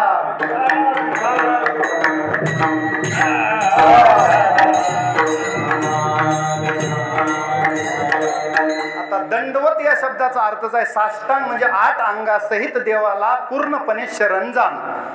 म्हणून शरण तुझविन कोणा, शरण जाऊ नारायणा, तुझा ऐसा कोणी न देखे अभय दानशूर पांडुरंग. वा असा. म्हणून अशा देवाला शरण जाणं, दंडवत घालणं ह्याच्यामध्ये पुण्य आहे आणि तो भाग्यवंत आहे. भाग्यवंत म्हणो जया, शरण गेले पंढरी राया. मी आता सांगितलं. म्हणून अशा जे भक्त देवाला शरण जातात ते महादेवाला आवडतात. म्हणून तयाची पाया माझे दंडवत, घडो आणि चित्त जडो नामी. फक्त 15 मिनिट राहिलेत. मधले चरण फक्त मी अर्थ लावून देणार आहे, तुम्ही फक्त शेवटचं चरण म्हणायचं, कारण 7 चरणाचा अभंग आहे भाऊ. संध्याकाळ होईल, पुन्हा माणसं म्हणतील आमचे जेवण राहिले, शनिवार सोडायचे बऱ्याच जणांना. 15 मिनिटं मात्र घेणार आहे, कारण त्याशिवाय ते 7 चरणाचा अर्थच लागणार. पार्वतीचा पती योगीराज एवढं एक सांगतो, पार्वतीला सुद्धा आपण तर मागतो, मी मगा सांगितलं, पार्वतीनं सुद्धा शंकराला प्राप्त करण्यासाठी पती म्हणून मला नवरा पाहिजे तर शंकरच पाहिजे अशी हट्टी होती. कोण? पार्वती. पार्वतीचा हट्ट म्हणल्यास काय, भले मला पानं खाऊन तप करायला लागेल, तिला अपर्णा नाव त्याच्यामुळेच पडले, तरी सुद्धा माझी दृढ निश्चय आहे. माझा दृढ निश्चय. कसला निश्चय? सततय कीर्तयंतो माम यतंतश्च दृढ व्रताः. आपलं एवढं व्रत टिकल का बघा. आता तुम्हाला सांगतो, पार्वतीनं पानं खाऊन तप केलं कशासाठी? मला शंकरच पती हवेत म्हणून. शंकर म्हणजे परीक्षा घेऊ, परीक्षा घेतल्याशिवाय मी कुणाचा स्वीकार करणार नाही. एका ब्राह्मणाच्या रूपानं जिथं पार्वती तप करत बसली होती, खूप दिवसानंतर प्रसन्न झाले, पण दर्शन महादेवाच्या रूपात दिलं नाही. अगोदर परीक्षा घेऊ म्हणले, ब्राह्मणाच्या रूपात आले. आल्यावर पार्वती मातेनं नमस्कार केला. तुम्ही भूदेव आहेत, ब्राह्मण आहेत, नमस्कार तुम्हाला. मग ब्राह्मणानं हळूच, काही माणसं असतात की आपल्या इथं सुद्धा, एवढे दिवस झालं तुम्ही तप करायला, काय फळ मिळालं तुम्हाला? काही फळ मिळालं का? भजनाचं, तपाचं, व्रताचं, दानाचं काही फळ मिळालं तर ते साधन करण्यात अर्थ आहे, नाही तर ते निष्फळ आहे. पार्वतीनं सांगितलं असं बोलू नका महाराज, मी तप करते आणि तपाला फळ द्यावंच लागतं देवाला. तपो द्वंद्व सहनाम. तप राक्षसानं केलं तरी फळ द्यावं लागतं, एवढंच आहे. महादेव त्याच्यातली चालाकी ओळखतात. त्यांच्याच सासऱ्यानं म्हणजे दक्षानं यज्ञ केला होता, पण महादेवाला आमंत्रण दिलं नाही. मग आता चांगलं जरी कार्य केलं, यज्ञ म्हणजे चांगला आहे, यज्ञोदानम तपश्चैव पावनानी मनीषिनाम. मनुष्याला पावन करणारे साधनं जरी असले आणि दक्ष प्रजापती जरी यज्ञ करत असला तरी कुणाला सोडून करतोय? महादेवाला. मग महादेवाला ते सहन झालं नाही. पार्वती म्हणले, मी जाते बापाच्या इथे, एवढा मोठा यज्ञ आहे, तुम्ही रुसलात तर मला रुसता येणार नाही. बघ तू विचार कर म्हणले, मला जायचं नाही. मग त्या दक्षाच्या यज्ञाचा शेवटी काय झाला? विध्वंस झाला. पुढची कथा तुम्ही ऐका. पण तो यज्ञ पूर्णत्वास गेला नाही. त्याचं कारण देवाला सोडून जेही कार्य धरलं जातंय ते पूर्णत्वास जात नाही. म्हणून देवाला धरूनच सर्व कार्य करावेत. आरंभी आदरी आवडे आले नाम, मग तेने सकळ सिद्धी जगी झाले पूर्ण काम. विठाला विठाला.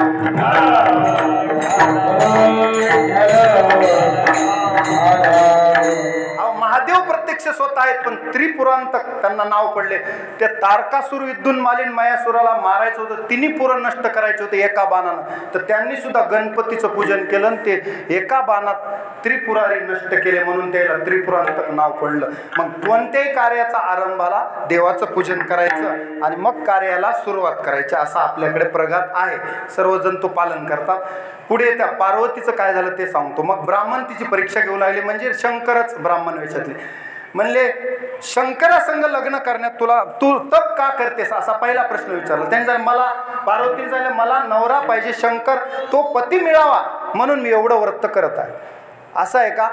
शंकरपती म्हणून कशाला पाहिजे तुला? शंकराकडे असं काय आहे? तो काय करतो? स्मशानात राहतो, अंगाला चितेचं भस्म लावतो, गळ्यामध्ये रुंड माळा आहेत म्हणले. कसल्या? मेलेल्या मड्याच्या कवटीच्या माळा घालतो म्हणले. असलं महादेवाचं विचित्र रूप आहे. पंचानन आहे. पशुनाम पतिम पापनाशम परेशम गजेंद्रश्य कृतिम वसानम वरेण्यम जटाजुट मध्ये स्फुरद गांगवारिम महादेवमेकं स्मरामी स्मरारिम. असलं विचित्र रूप आहे म्हणले, विरूपाक्ष रूप आहे कुणाचं? महादेवाचं. स्मार्ट नवरा बघायचं सोडून असला नवरा करून काय फायदा आहे? आणि बरं एवढं झालं म्हणजे त्या महादेवाला माईचाही पत्ता नाही, बापाचाही पत्ता नाही. माय बापच नाही, दुसऱ्या सगळ्या देवाला माय बाप आहे. महादेवाचे मायबाप इथं बसलेल्या कुणीही सांगा कीर्तन सोडतो, विठ्ठला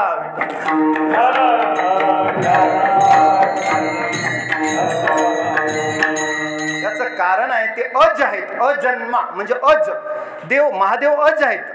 ते या सृष्टीपूर्वी आहेत, सृष्टीचं प्रलय झाला तरी आहेत, अनादी काळापासून आहेत. महादेवच सर्वत्र भरलेले. म्हणून तर म्हणावं लागतं तव तत्वं न जानामि कीदृशोषि महेश्वर यादृश्योषि महादेव तादृशाय नमो नमः. तुझं तत्व कुणालाच जगात कळालं नाही, महादेवाचा महिमा कळणं एवढं सोपं नाही. मग पार्वती म्हणली आता थांबा, म्हणली तुम्ही महादेवाची निंदा करताय, महादेवाचे निंदक आहेत, मला आता राग आला. आणि त्याच्यात एक चांगली गोष्ट सांगितली, जर ज्याला जन्म आहे मरण आहे असा जर नवरा केला तर तो कधीतरी मरणार आहे, मी विधवा होणार आहे. पण ज्याला जन्मही नाही, ज्याला मृत्यूही नाही, जो अज अमर आहे असा जर नवरा केला तर मला कधीच विधवा व्हावं लागणार नाही. म्हणून मला आता तर जास्त दृढ निश्चयानं तोच नवरा पाहिजे, पुन्हा मी तपाचरण करेल. देवा तुम्ही आता माझ्या वाटातून बाजूला व्हा. असं म्हणल्या शंकरानं दर्शन दिलं आणि पार्वतीला वरमाळा घातली आणि पत्नी म्हणून स्वीकार केला. म्हणून पार्वतीचा पती योगीराज विठ्ठला विठ्ठला.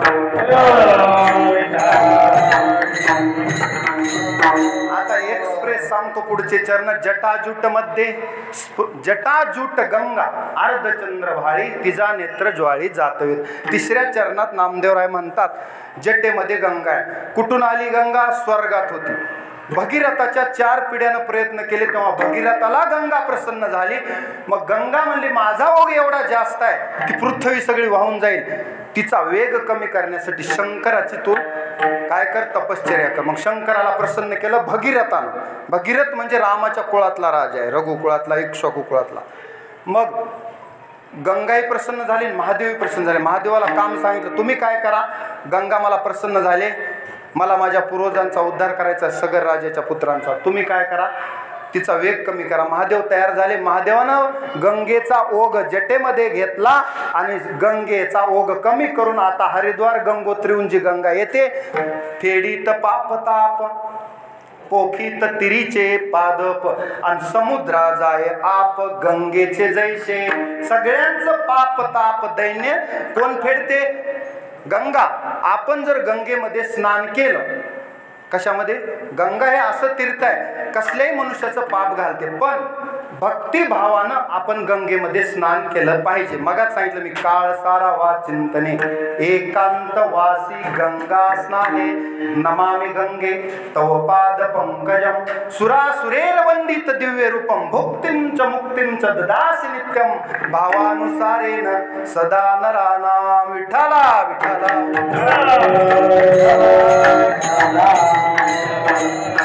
म्हणून जटाजूट गंगा अर्धचंद्र भारी. आता चंद्र सुद्धा शीतळ करण्यासाठी माथ्यावर विजेचा चंद्र म्हणजे तो कर्मयोग्याचं प्रतीक आहे. माणूस जर कर्मयोगी असला तर उद्यमेनही सिद्ध्यंती, त्याला लक्ष्मी तिथंच भेटते. म्हणून विजेचा चंद्र कलाकलानं वाढत जातो. कधीपर्यंत? अमावस्येला चंद्र पुन्हा दिसत नाही. अमावस्येपासून वाढत वाढत जातो, पौर्णिमेला पूर्ण दिसतो. ती त्याची कमाई आहे पौर्णिमेपर्यंत. पौर्णिमेपासून दान करत चालतो आणि अमावस्येला निष्कांचन होतो, त्याच्याजवळ काही राहत नाही. पुन्हा तो मिळविण्यासाठी जातो. हा कर्मयोगी आहे. म्हणून चंद्राला डोक्यावर धारण केले आणि हलाहल विष पिल्यावर 10 शांत होण्यासाठी सुद्धा चंद्राची गरज होती. म्हणून चंद्राकडे शीतलता, चंद्राकडे प्रेमाचा डोळा आहे. तसं तर महादेव हा संवारक देव आहे. लोक जायलाच घाबरायचे, पण विष्णूने एक प्रेमाचा डोळा दिलाय म्हणून महादेवाकडे आपण जातो. नाही तर महादेव सत्वरस तमामध्ये येतात, कारण संवाराचं काम त्यांच्याकडे आहे. जनरेटर, ऑपरेटर आणि डेस्ट्रॉयर. जनरेटर जन्माला घालायचं काम ब्रह्मदेवाकडे आहे, पालन पोषण करायचं काम विष्णूकडे आहे आणि माणसाला घेऊन जायचं काम महादेवाकडे आहे. असलं अवघड काम आहे. पण तसलंही अवघड काम महादेव लीलया पेलतो. विठ्ठला विठ्ठला.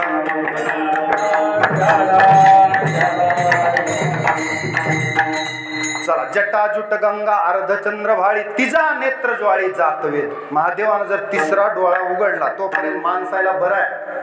सध्या बरं आहे. मागे एकदा मला वाटते बद्रीनाथ केदारनाथला तिसरा डोळा उघडल्यावर ढगफुटी झाली 10,000 माणसं. मग महादेवाचा रागही चांगला नाही.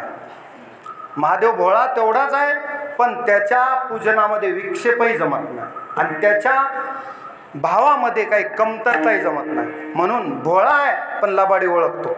भोळा आहे देण्याच्या बाबतीत उदार आहे, किती उदार आहे. थोड्या पूजनानं सुद्धा भक्ताला प्रसन्न होतो. म्हणून महादेवाकडे जाताना सुद्धा सावध जायचं. तशी तपश्चर्या आपली असली पाहिजे, शुचिता असली पाहिजे आपल्याकडं. शुचितेनं जर गेला तर महादेव तुमचं मनोरथ पूर्ण करतो. विठाला विठाला. तो तिसरा डोळा तिजा नेत्रज्वाळी जातोय. कधी एकदा भगवान शंकरावरच प्रसंग आला. आता म्हणले मी कैलास सोडून येऊन स्मशानात राहिलो, तपश्चर्या करालो, पण हे लोक मला त्रास द्यायलेत. म्हणले कोण त्रास द्यायले? मदन त्रास द्यायला. म्हणले मदन म्हणजे काम. कामाची उत्पत्ती ब्रह्मदेवाच्या हृदयापासून आहे. तो मदन म्हणजे काम भगवान शंकराला तपश्चर्येत विघ्न आणू लागला. शंकरांनी विचार केला 2-3 वेळा. मग जास्त राग आल्यावर तिसरा डोळा उघडला आणि त्या मदनाला भस्म केलं. कुणाला? कामाला भस्म केलं. कुणा? भगवान शंकरानं. म्हणून तिजा नेत्र ज्वाळी जातवेद. आता तिसरं चरण झालंय. आता 4थं चरण आहे. कंठी काळकुट डौर त्रिशूळ हाती. महादेवाचं वर्णन आहे. कंठी काळकुट म्हणजे नीलकंठ नाम प्रसिद्ध झाले. मी सांगितलं समुद्र मंथनातून 14 रत्न निघण्याच्या अगोदर हलाहल विष निघालं. आता कोण घेईल विष? सगळे म्हणले महादेवाकडे जा. महादेवानं ते प्राशन केलं, जगाचा संहार वाचवला. पुन्हा जे रत्न निघाले, मग लक्ष्मी निघाल्यावर सगळे धावले. विष्णू म्हणले कुणालाच मिळणार नाही, मला पाहिजे. मग सगळे मला मला करायला लागले. रत्न ऐरावत निघाला, इंद्राला दिला, पण हलाहल विष कोणी घ्यायला तयार नव्हता. म्हणून बाकीचे सगळे देव आणि हलाहल विष पेल्यामुळं हा देवांचाही देव महादेव. विठाला विठाला.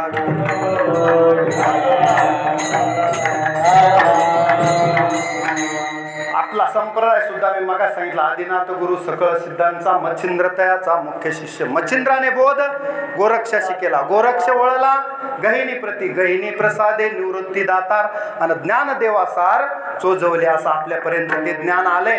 खरं तर ते ज्ञान पार्वतीलाच सांगितलं होतं बरं, पण पार्वतीला झोप लागली. ब्रह्मज्ञान सांगत सांगत विष्णूनं मत्स्य रूपानं ऐकलं. मग मच्छिंद्रनाथ पुढे पुढे हे ज्ञान आपल्यापर्यंत आलं. संप्रदाय सकळ तेथून या. असा महादेव कंठी काळकुट डौर त्रिशूळ हाती. आता त्रिशूळ हा भक्तांना अभय देतो, दुष्टांना मात्र घाबरवतो. मग माझ्याकडे त्रिशूळ आहे, मारून टाकील. म्हणजे राक्षसांना घाबरवलं पाहिजे आणि भक्तांना अभय दिलं पाहिजे. घाबरू नका, भिवू नकोस, मी तुझ्या पाठीशी आहे. घाबरायचं नाही. देवाचा भक्त आहे, घाबरायचं नाही. माम ही पार्थव्य पाश्रित्य एपिशी उपाप येऊनया स्त्रियो वैशास्तता शुद्रास ते पियांती परमगती. सगळ्यांना परमगतीला मी नेणार आहे. पहिलं उबादा ताकटी कर ठेवून भवसागर तरता कार्य करीत असा चिंता. तुम्ही चिंताच करू नका म्हणून अभय देतो महादेव. अजिबात चिंता करू नका. संसाराची नाही, जन्म मृत्यूची नाही. फक्त देवाला शरण या आणि नंतर फक्त तुम्ही बघा, साक्षी रूपानं बघा. देव तुमचा भार पूर्णपणे सांभाळतो. नाथांच्या घरी 36 वर्ष देवानं पाणी भरले. श्री एकनाथ सदनी माधवजी सर्व काम हे करीतो. स्वकरे चंदन घासी गंगेचे पाणी कावडी भरितो. ह्याचं कारण काय? नाथ महाराजानं देवावर भार घातला आणि फक्त भक्तीच केली. विठाला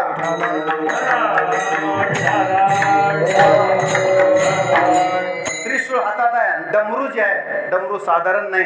डमरू जर कानाजवळ वाजवलं होतं पाणिनीच्या, आपलं जे संस्कृत आहे त्याचे व्याकरणकार कोण आहेत? पाणिनी आहेत. तर पाणिनीला शंकराच्या डमरूतून व्याकरणाचे मंत्र मिळाले होते, बीज मंत्र. एवढं त्या डमरूत ताकद आहे. म्हणून महादेवानं वाजवलेलं डमरू नेहमी ऐकायचं. आपण सुद्धा महादेवाच्या मंदिरात गेल्यास डमरूनाथ त्याच्यासाठीच ऐकतो. ज्ञान राणा शंकर आहे. कधी कुणाच्या कानामध्ये एखादं रहस्य सांगून जाईल या सायंटिस्टला वगैरे लगेच शोध लागतो, उगीच लागत नाही.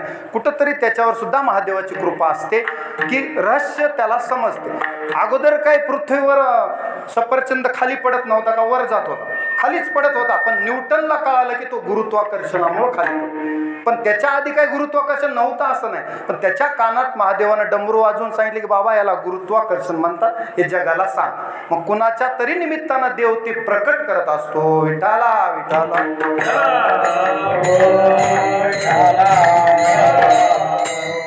कंठी काळ कुठं डौर त्रिशूळ हाती. दुर्वाला सुद्धा, दुर्वाला वाटलं मला देव प्रसन्न झाले पण मी बालक आहे, भगवंताची स्तुती कराय मला एक स्तोत्र सुद्धा येत नाही, रचट कळत नाही मला. देवानं लगेच कपोल नावाचा शंख ध्रुवाच्या गालाला लावल्याबरोबर वेदासारखे स्तोत्र बोलू लागला ध्रुवबा.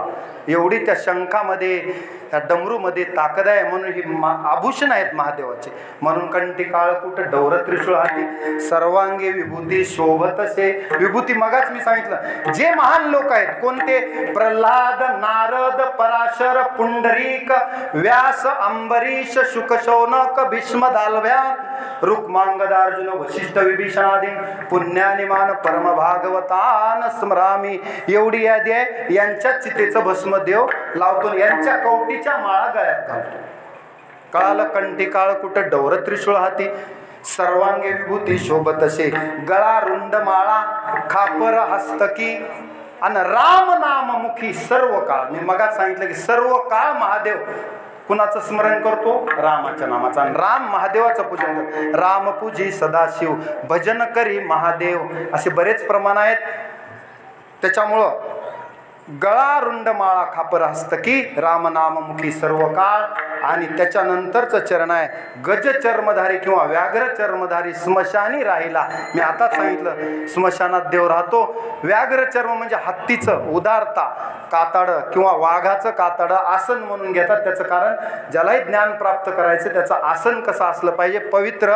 आणि सिंह, हत्ती किंवा नाही मिळालं तर मृगाजीन तरी पाहिजे, त्याच्यावर अध्ययन केल्यास. म्हणजे हारणं मारू नका, नाही तर म्हणताल पुन्हा महाराजांना असं सांगितलं. हे पूर्वीचा काळ होता. आता उगं तुम्ही सोप्यावर बसून जरी वाचलं तरी जमतंय. विठाला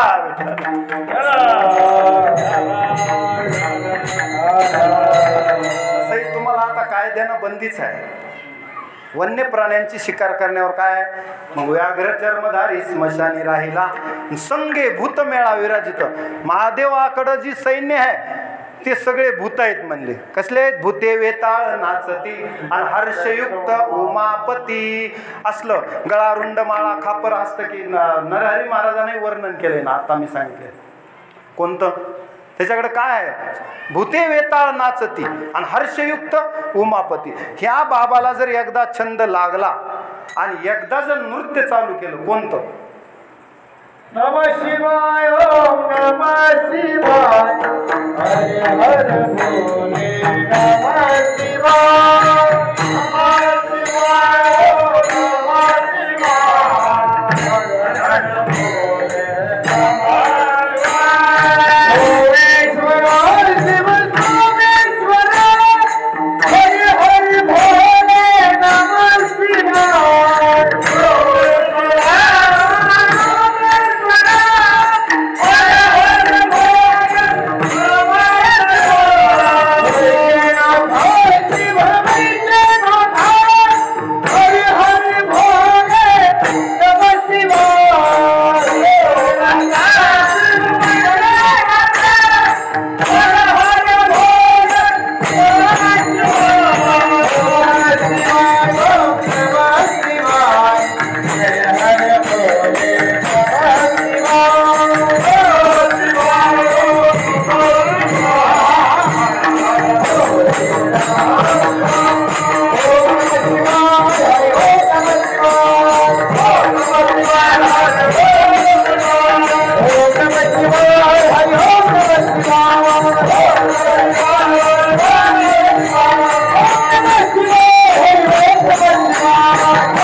नावाचा जो गजर करतो, नामदेव राय म्हणतात त्याचं पाप राहत नाही, अभंगाचं नामाने नामेला सोडिया पाप, नामाने नामेला सोडिया पाप, नामाने नामेला सोडिया पाप, नामाने नामेला सोडिया पाप. हरी सुखरूप भक्ता जागे, हरी सुखरूप भक्ता लागे, कयाती है भाई कयाती है भाई हरी सुखरूप भक्ता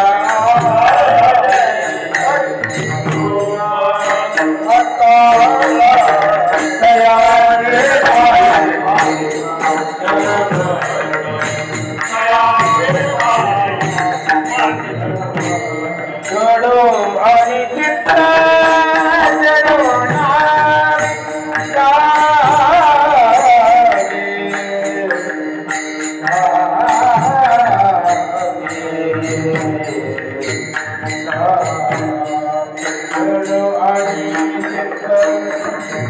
कार्यक्रमाचे 10-5 पुढून मागून असा फोटो घ्या, आपल्याला लागणार आहे.